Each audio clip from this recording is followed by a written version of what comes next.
दोस्तों, आज हम बात करेंगे 2010 में रिलीज़ हुई एक फ्रेंच वार थ्रिलर बेस्ड मूवी असांदी के बारे में, जिसे IMDb पर 8.3 की रेटिंग्स मिली हैं और जिसे डायरेक्ट किया है डेनिस विलेन्यूव ने, जो ड्यून और ब्लेड रनर जैसी मास्टरपीस मूवीज़ को भी डायरेक्ट कर चुके हैं। और बात करें इस फिल्म की, तो ये एक ऐसी अधूरी इच्छा की कहानी है जिसे पूरा करने में कई जिंदगियां प्रभावित हो जाती हैं। अब वो इच्छा क्या थी, ये तो आपको ये वीडियो देखकर ही पता चलेगा। इसलिए चलिए बिना देरी के रुक करते हैं इस कहानी की ओर। ये कहानी शुरू होती है एक गांव से, जहां कुछ बंदूकधारी लोगों के कब्जे में कुछ छोटे छोटे बच्चे दिखाए जाते हैं, जिनके आज सर मुंडवाए जा रहे हैं। और इसी बीच हमारी नजर जाती है उन्हीं में से एक बच्चे पर, जिसके दाएं पैर पर 3 बिंदु के निशान बने हुए हैं। खैर, अब कहानी रुक करती है कनाडा के एक शहर से, जहां नवाल नाम की एक महिला का हाल ही में देहांत हुआ है, जिसने अपनी जिंदगी के 18 साल मिस्टर लेवल की कंपनी में एक सेक्रेटरी के तौर पर काम किया है, जिसके चलते उनके आपसी पारिवारिक संबंध बहुत ही अच्छे थे। नवाल के 2 जुड़वा बच्चे हैं, जीन और साइमन, जिन्हें उसने अकेले ही पाल पोस कर बड़ा किया है। और आज वो अपने पीछे एक वसीयतनामा मिस्टर लेवल के भरोसे पर छोड़कर गई है, जिसे उसकी मृत्यु के बाद उसके दोनों बच्चों को दे दिया जाए। जहां आज वो दुख की घड़ी आ चुकी है। अब मिस्टर लेवल ने जैसे वो फाइल खोली, जिसके अंदर वसीयतनामे के साथ 2 लिफाफे रखे हैं, और उन्होंने उस वसीयतनामे को अब पढ़ना शुरू किया। मेरी सारी संपत्ति को मेरे दोनों बच्चों जीन और साइमन में बराबर बांट दिया जाए, और मुझे दफनाते वक्त किसी तरह का क्रियाक्रम न किया जाए। यहाँ तक कि अगर मेरे मरने के बाद मेरी आखिरी इच्छा मेरे बच्चे पूरी ना करें तो मुझे बिना ताबूत के खाली मिट्टी में उल्टा दफन कर दिया जाए। यह सुनकर जीन और साइमन एक दूसरे को ताकने लगते हैं।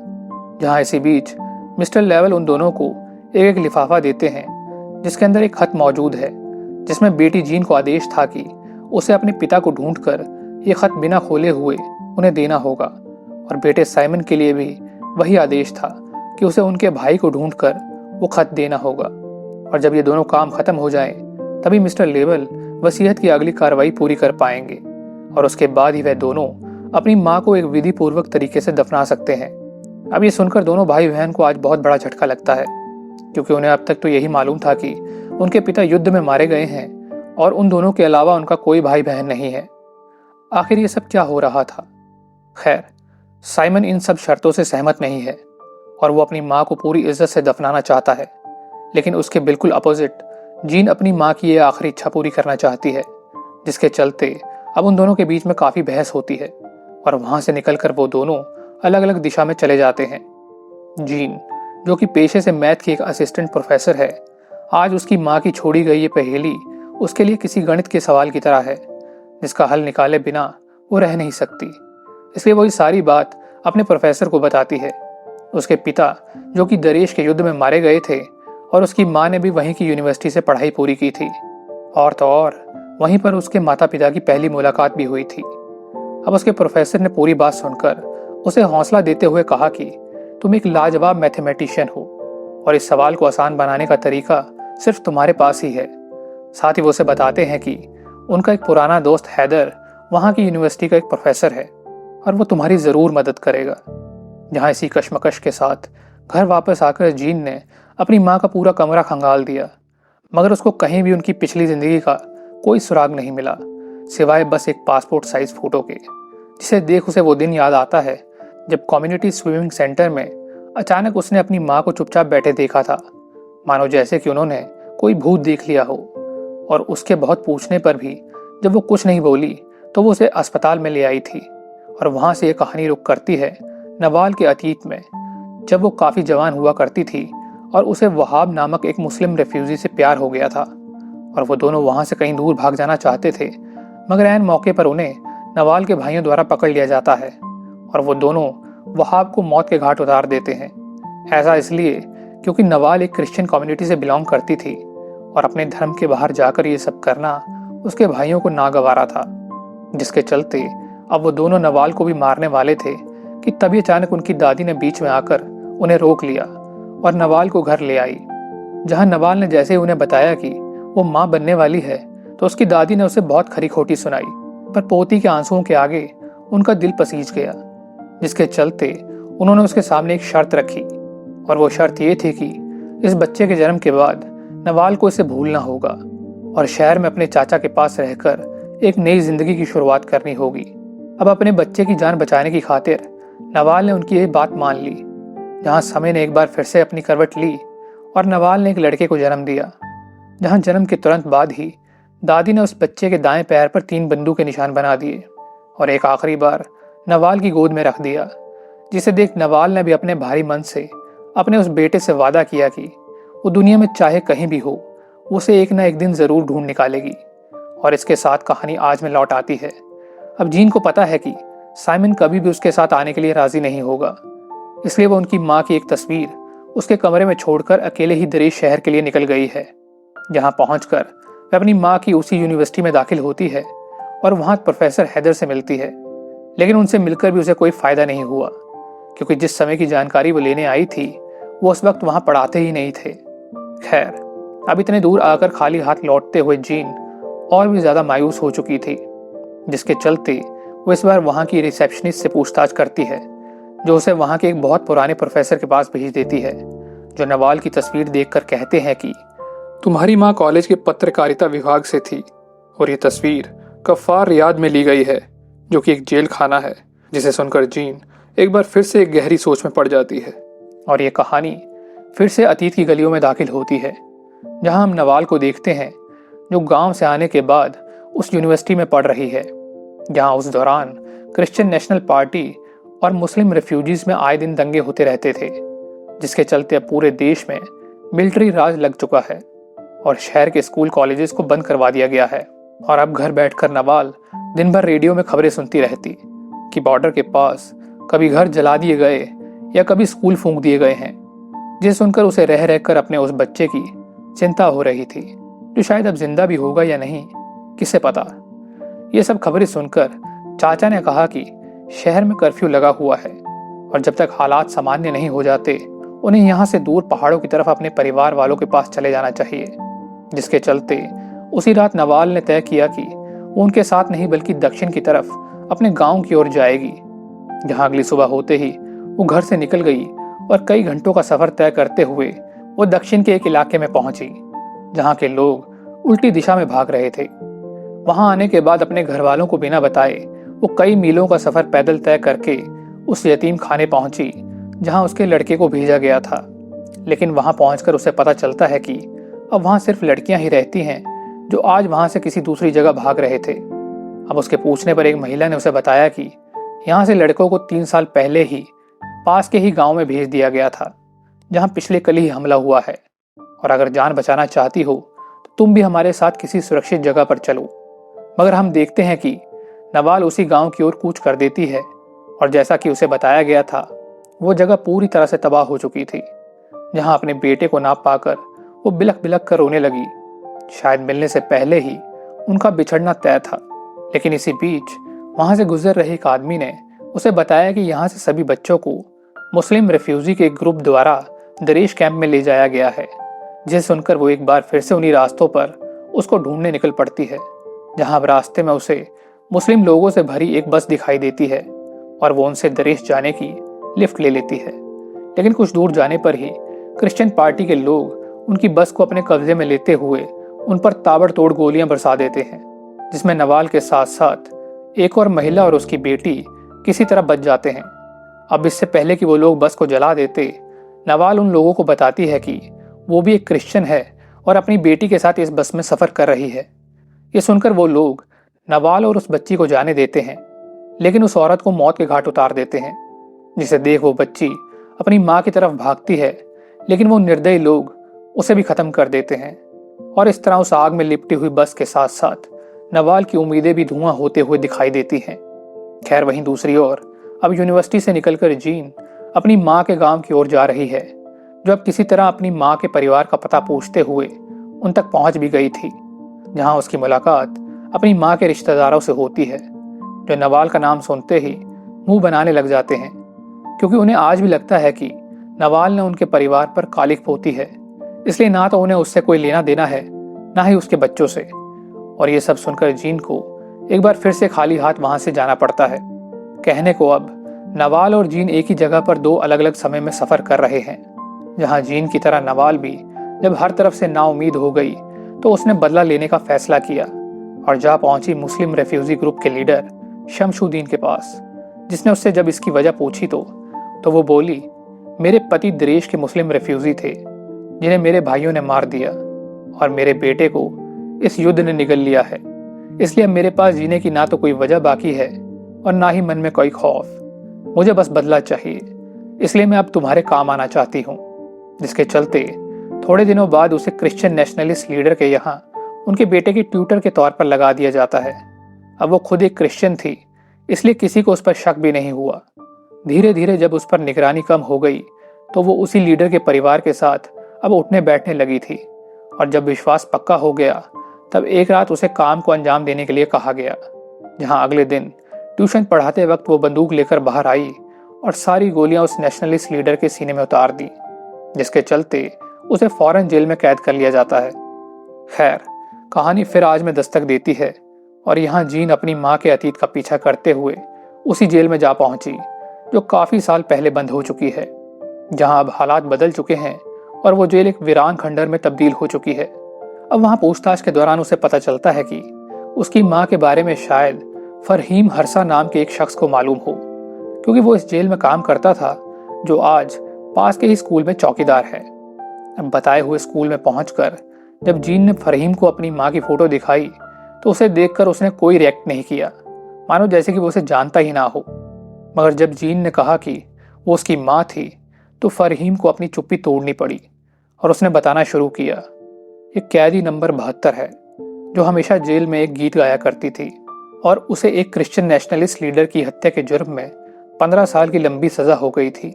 कैदियों पर होने वाले अत्याचार की चीख पुकार से जब जेल की इमारत कांप उठती थी तो उसे छुटकारा पाने के लिए नवाल गाना गाती थी। ये सब सुनकर जीन को यकीन करना मुश्किल हो रहा था कि उसकी माँ और गाना गाती थी। फिर फरहीम बोला, उसे मैंने 13 साल अपनी नजरों के सामने देखा है और उस जैसी मजबूत महिला मैंने दूसरी नहीं देखी। इतना कुछ होने के बाद भी उसे तोड़ पाना मुश्किल था, क्योंकि उसे अपनी करनी पर कोई भी अफसोस नहीं था। इसलिए जब उसकी रिहाई के 2 साल बाकी रह गए तो उसे तोड़ने के लिए अबू तारिक नाम के एक जल्लाद को भेजा गया, जिसने बार बार उसका बलात्कार किया ताकि वो अपनी जिद छोड़ दे और अपना गाना बंद कर दे, जिसके चलते आखिर में वो पेट से हो गई और जेल में ही उसने एक बच्चे को जन्म दिया, जिसे पैदा होते ही उससे अलग कर दिया जाता है। ये सब सुनकर जीन ने पूछा, आखिर उस बच्चे का क्या हुआ और किस डॉक्टर ने उसकी डिलीवरी की थी। तो फरहीम ने उसे बताया कि डॉक्टर तो वहां के हालात से पागल होकर ही मारा गया था, मगर उसके साथ एक नर्स थी जो शायद अभी भी इसी शहर में ही है। अब वहां से निकलकर जीन साइमन को फोन करने से खुद को रोक नहीं पाई, जिसे उसने बताया कि हमारी माँ ने कितना कुछ सहा है।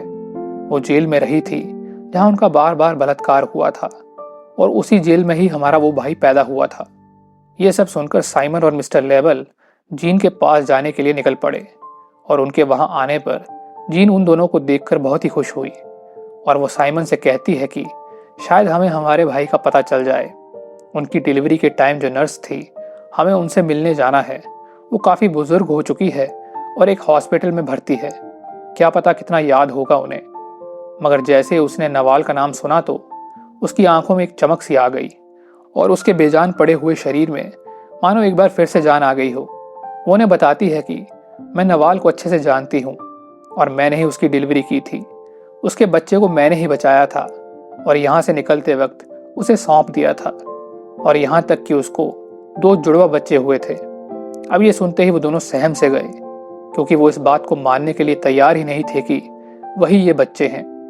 खैर, अब उन दोनों को मायूस देखकर मिस्टर लेवल ने अपनी ओर से नवाल के पति और उसके बेटे की जांच पड़ताल करवाई, और अब वो उन्हें बताते हैं कि उनकी माँ के पति वहाब की तो कोई रिपोर्ट नहीं मिली, मगर उसने अपने गांव में एक बच्चे को 1970 के मई महीने में जन्म दिया था और उसे एलम नाम की एक महिला को सौंप दिया था, जिसने उसे कफार राउत गांव के एक यतीम खाने में दे दिया, जहां उस महीने वहां एक ही बच्चे को भर्ती किया गया था जिसका नाम निहाद रखा गया। लेकिन कुछ दिनों बाद वहां पर फिर युद्ध शुरू हो गया और बाकी जगह के साथ साथ वो यतीम खाना भी तबाह कर दिया गया। लेकिन यहाँ से आगे की कहानी हमें मालूम नहीं है कि उन बच्चों को कहाँ ले जाया गया, पर एक रास्ता है और वो है उस समय के मुस्लिम रेफ्यूजी लीडर शमशुद्दीन, जिसने उस समय की काफी सारी घटनाओं को अपनी आंखों के सामने होते देखा था। और मुझे पूरी उम्मीद है कि उसे जरूर कुछ मालूम होगा। मगर दिक्कत यह है कि वो कहाँ रहता है किसी को नहीं मालूम, क्योंकि ना तो उसे किसी ने देखा है और ना ही उससे तब तक कोई मिल सकता है जब तक वो ना चाहे। इसलिए तुम्हें ही उसके इलाके में जाकर लोगों से बातें करनी होगी और उन्हें बताना होगा कि तुम जेल में गाने वाली महिला के बेटे हो। और ठीक उसके कहे अनुसार साइमन ने वैसा ही किया, जिसके चलते ये खबर उस गांव में आग की तरह फैलती है। और अगले ही दिन उसे दो लोग लेने आ गए, जिन्होंने उससे कहा कि उसके सभी सवालों के जवाब दिए जाएंगे, और वो उनके साथ चल दिया। खैर, ये कहानी फिर पीछे लौटती है, जहां 2 साल बाद नवाल की रिहाई के दिन उससे शमशुद्दीन मिलने आया था। जहां वो बोला, तुमने हमारे लिए बहुत कुछ किया है और अब हमारी बारी है। अब तुम्हें ये देश छोड़कर कनाडा जाकर बसना होगा। वहां हमारे बहुत सारे आदमी हैं जो तुम्हें एक घर और एक नौकरी पाने में मदद करेंगे, और तुम अपने जुड़वा बच्चों को अपने साथ ले जाओगी। यहाँ इस ओर साइमन की आंखों पर पट्टी बांध उसे एक कमरे में बिठाया गया है, और जहां उससे पूछा जाता है, क्या जानना चाहते हो, बोलो। साइमन ने कहा कि मैं अपने भाई निहाद को ढूंढ रहा हूं, और ये मेरी माँ नवाल की आखिरी इच्छा है। यह सुनकर शमशुद्दीन बोला, तुम्हें कैसे पता नवाल का एक बेटा है? तो साइमन बोला, उसे पैदा होते ही छोड़ दिया गया था, और इस नाम से हमें उसके जन्म के रिकॉर्ड मिले हैं, जिससे पता चलता है कि निहाद ही मेरा भाई है। अब ये सुनने के बाद शमशुद्दीन ने बाकी सभी को कमरे से बाहर जाने को कहा और उसे बताना शुरू किया। उन दिनों मैंने ही और मेरे दोस्तों ने उस यतीम खाने को तबाह किया था, हमारे शहीदों की मौत का बदला लेने के लिए। लेकिन मैं वहां के बच्चों को अपने साथ ले आया था और उन्हें लड़ने के लिए तैयार किया। निहाद उन्हीं में से एक था, और वो एक अच्छा निशानेबाज था। मगर उसके सर पर भी एक ही धुन सवार थी, अपनी माँ को ढूंढने की, जिसके चलते कुछ महीनों की कोशिश के बाद वो बदल गया और अपनी जान को लेकर बेपरवाह हो गया था। वो शहीद हो जाना चाहता था, ताकि उसकी माँ हर गली मोहल्ले की दीवार पर उसकी तस्वीर को देख सके, मानो जैसे उसके जीवन जीने का मकसद ही खत्म हो गया हो। तब मैंने उसे दरेश भेजा, जहां जाकर वो सबसे खतरनाक स्नाइपर बना जो किसी को भी मार सकता था, क्योंकि उसे बचपन से ही यही ट्रेनिंग दी गई थी। लेकिन दुर्भाग्य से वो एक दिन दुश्मनों के हाथों पकड़ा गया और दरेश जेल में ले जाया गया, उसी जेल में जहां तुम्हारी माँ थी। साइमन बोला, क्या मेरे पिता भी वहां थे? जिसके जवाब में उसने जो कहा, उसे सुनकर साइमन दंग रह गया।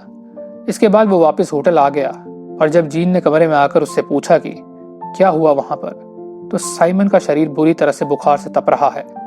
जहां वो कांपते हुए बोला कि 1+1=1 हो सकता है क्या तुम इस सवाल को हल कर दोगी? पहले तो जीन को कुछ समझ नहीं आया, मगर जब आया तो उसके भी होश उड़ गए। और ये कहानी उस दिन पर वापस चली आती है जिस दिन उसकी माँ नवाल स्विमिंग पूल में गुमसुम बैठी थी, क्योंकि उस दिन पब्लिक स्विमिंग पूल में उसे वही 3 बिंदु निशान वाले पैर दिखे थे, जिन्हें देखकर उसे समझने में पहले थोड़ा वक्त लगा। लेकिन जैसे उसने उस शख्स को देखा तो मानो उसके पैरों तले जमीन खिसक गई हो, क्योंकि वो कोई और नहीं बल्कि वही जेल का जल्लाद अबू तारिक था, जिसने बार बार उसका बलात्कार किया था, और शायद इसी सदमे ने उस दिन उसकी जान ले ली। ये कहानी सुनकर दोनों भाई बहन एक दूसरे के कंधे पर सर रखकर रो रहे हैं। जहां इसी बीच साइमन कहता है कि शमशुद्दीन ने उससे जाने से पहले यह भी बताया था कि निहाद ने जेल जाकर अपना नाम अबू तारिक रख लिया था, और जब वो रिहा हुआ तो उसे मैंने कनाडा भेज दिया, जहां वो आज भी अपने असली नाम निहाद हरमानी के नाम से रह रहा है। अब ये इन्फॉर्मेशन मिलते ही साइमन और जीन ने मिस्टर लेवल की मदद से निहाद को ढूंढ निकाला और उसे वो खत देते हुए अपनी माँ को दिया आखिरी वादा पूरा किया। अब निहाद अंदर आकर पहले खत को खोलता है, जिसमें लिखा था, यह संदेश मेरे बच्चों के पिता के नाम है। मैं कैदी नंबर 72, मैंने तुम्हें उस दिन पहचान लिया था। तुम वही हो, जेल के जल्लाद जिसने मेरा बलात्कार किया था। तुम्हें जो ये खत देकर गया है वो तुम्हारे ही बच्चे हैं। ये पढ़ते ही निहाद दौड़कर बाहर की तरफ निकला, मगर वो दोनों जा चुके थे। खैर, अब वापस आकर अब वो दूसरा खत खोलता है, जो नवाल के बेटे के नाम था, जिसमें लिखा था, मेरे बेटे, मैंने तुम्हें अपनी पूरी उम्र कहाँ कहाँ नहीं ढूंढा। मैंने तुमसे ये वादा लिया था कि तुम्हें ढूंढ निकालूंगी, जहां आज आखिरकार वो दिन आ गया। तुम्हारे दाएं पैर के 3 बिंदु के निशान से मैंने तुम्हें पहचाना था। मेरा प्यार तुम्हारे लिए कभी कम नहीं हुआ है, और आज एक माँ का दिल अपने बच्चे से मिलकर बहुत ही खुश है। इसलिए मैंने तुम्हें खुले दिल से माफ किया।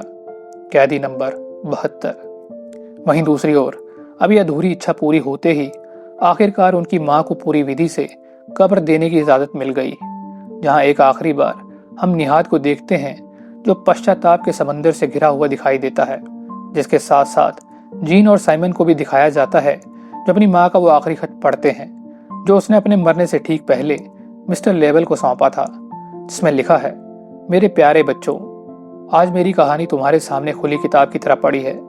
एक ऐसी किताब जो शायद तुम बार बार पढ़ना ना चाहो, मगर इस कहानी को कभी भुला भी नहीं पाओगे।